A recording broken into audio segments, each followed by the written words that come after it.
Sa Bicol Region maging sa probinsya ho ng Quezon, mga kapatid, umabot ng hanggang lampas tao ang baha sa maraming lugar.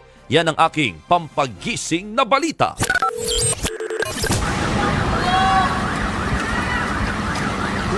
Sumisigaw na nagpasaklolong ilang residenteng natrap sa lampas taong pagbaha sa Barangay Triangulo, Naga City, Martes ng gabi.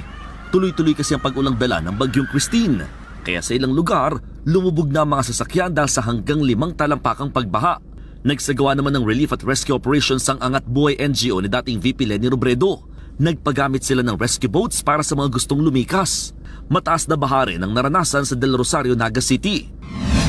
Umapo naman ang spillway sa Barangay Fabrica sa bayan ng Bula sa Camarines Sur kaya bumaha sa kalsada nitong Martes. Pumasok din ang tubig sa isang eskwelahan. Sa Pasakaw, abot bubong ang taas ng tubig. Dahil sa walang tigil na ulan, bumigay na ang Waras Bridge sa Maharlika Highway sa bayan ng Pili. Ito pa naman ang daan patungong Naga mula Legazpi.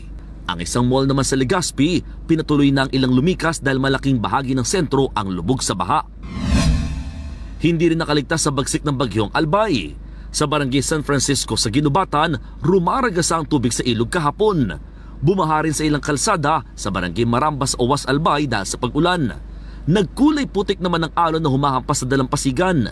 Sa panayam ng Good Morning Kapatid sa Provincial Disaster Risk Reduction and Management Office ng Albay, halos 6,000 pamilya o 17,000 individual ang kinailangang ilikas. Binabantayan din ang banta ng lahar mula sa Bulkang Mayon. Sa ngayon, expected namin yung lahar pero wala pa kami natatanggap na report. Tungkol doon sa mga other persons sa mga damages or report of data. Sinakluluhan naman sa Gimalota, Sorsogon ang isang 20 anyos na kabuanan nang ipinagbubuntis. Not passable na kasi ang mga kalsada dahil sa pagbaha.